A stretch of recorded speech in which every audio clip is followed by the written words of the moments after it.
ეხლა ჩვენ ვიყოფებით ნიშასთან, რომელიც აიგო 1942 წელს და აქ არის გამოსახული ყველა იმ ქართველის გვარი, რომელიც გარდაიცვალა თქვენი სოფლიდან ივანოვკიდან, რომლებიც არიან წასული და მინდა რომ ვაჩვენოთ მაყურებელს ეხლა აი ამ ბორელიეფზე, რომელიც აღადგინა მერე ბატონმა ვიქტორმა, იმიტომ რომ სავალალო მდგომარეობაში იყო, ხო ესეა? და აქ არის ესე იგი ქართული გვარები, მეგობრებო.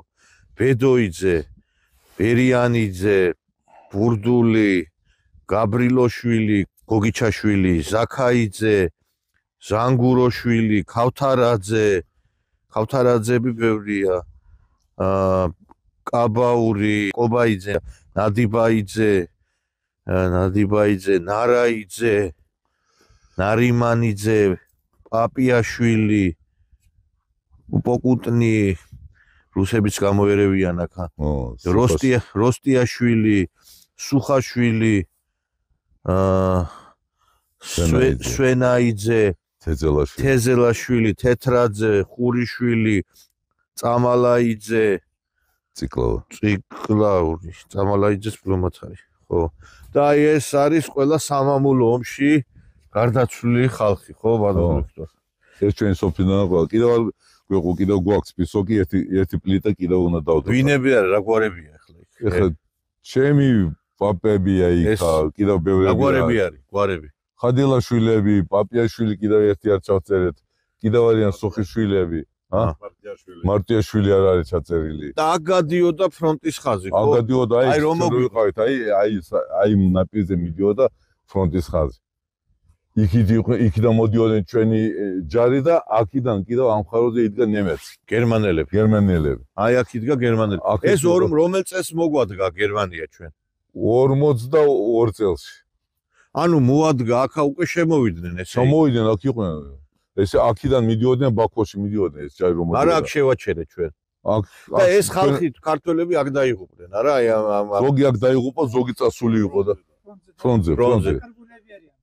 და რა მაინტერესებს, აქ ეხლა გერმანული თუ ჩატარდა მაგალითად კვლევები, ანუ ეს არქეოლოგიური გათხრები. აქ არა. ანუ აქ აი იქით ჩატარდა, იქ ბურნებში ჩატარდა.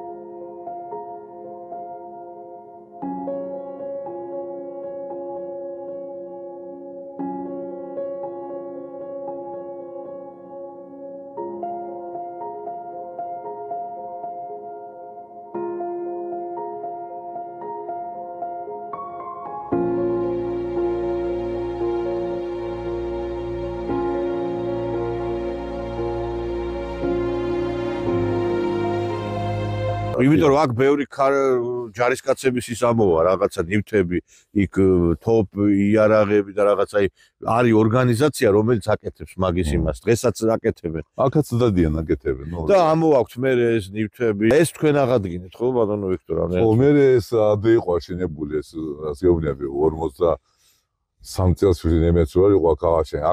აქ რომლებიც დაიხოცა ჩვენი ხალხი, აქ არიან დასაფლავებულები. ღამე გამახვანდათ აქა და აქ მარხავდნენ ღამე. იქ რუსებიც იყვნენ, ყველა იყო. ესენი ხლა აქ არიან დასაფლავებული. ეს ქართველები? არა, ესენი არიან დასაფლავებული. ზოგი აქა, ზოგი აი რომლებიც წავიდნენ ფრონტში და აღარ დაბრუნდნენ. და ზოგი აქ არის დასაფლავებული?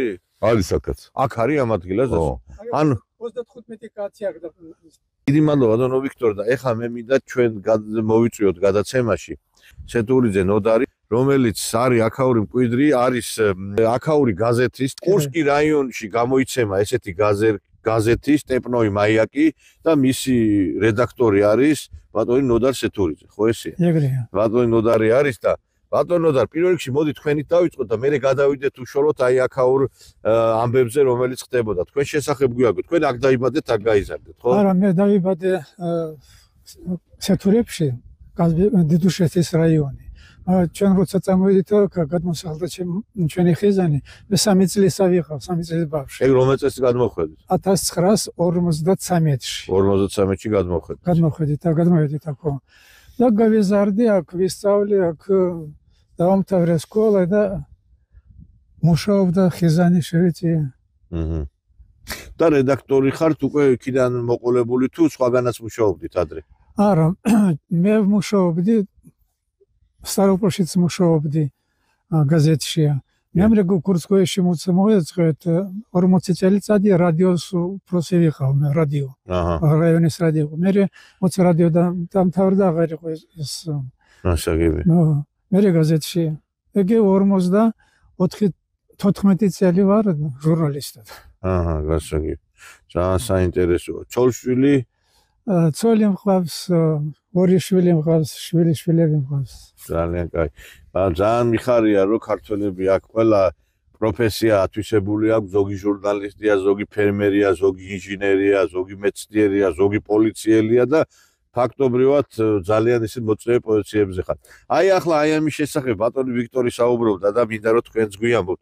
ესე იგი გერმანელები რო იყვნენ აქ მომდგარი და ბრძოლები გაჩაღდათ. დიახ, აი ამის შესახებ გითხრათ თქვენ რომ 1942 წელს აგვისტოში. დიახ. გერმანელები შემოვიდნენ ჩვენ რაიონში. დიახ. და მიდიოდნენ ბაქოსკენ. ბაქოსკენ, გროზნისკენ, სადაც ნაფტი უნდათ მაგათ. მაგრამ ბურნები არიან ადგილი ისეთი.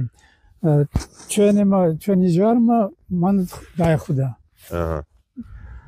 მაგრამ დიდი ბრძოლა იყო. მარტო ჩვენ რაიონში 30,000 ჯარი, ჩვენი ჯარი გასყდა. ჯარისკაცი. ხო. არ გაუშო, გერმანელები ვერ გავიდნენ, ვერც გროზნასთან, ვერც ბაქოსთან. აქ უნდა ვთქვათ, რომ სამი დივიზია ბაქოდან იყო. აქ ომობდნენ. ორი დივიზია იყო სომხებიდან, ორი დივიზია იყო საქართველოდან. ანუ საქართველოდანაც იყვნენ აქ. მასა, ბევრი გაწყდა. ქართველები რამდენი იქნებოდნენ, რამდენი დაიღუპა. ეხლა ეს არასრული სია ეხლა აქ არის სულ რაღაც ხო, აქ მარტო ნიშნავს, რომ ჩვენი სოფლელები დაიღუპნენ, დაიკარგნენ. მაგრამ ისე უამრავი ორი დივიზია რამდენი ქართველი იქნებოდა? ბევრი, მაგას ვინ ვითხოვს? ორი დივიზია ცოტა არ არის. ბევრი გაწყდა ეს. ბევრი გაწყდა, მაშა ბევრი გაწყდა. აქ ეხლა ესე იგი აქ ვიდიოდა ბრძოლები ესე გამადგილი. ხო. ეს სისხლით მორწყული მიწა, ესე იგი ესა რა. ბევრი სისხლი დაიღო რა. აქ სატანკო დივიზიებიც იყო ალბათ. სატანკო დივიზიები? თან გაშლილი ფონი. აქ არა დიდი სოფელი არ არის აქ კიროვი. მან იყოდნენ ტანკების ბრძოლა. ჩვენი მხრიდანაც და გერმანელების მხრიდანაც. ბევრი დაიღუპნენ, მაგრამ მან დაცა. დიახ. გასაგები.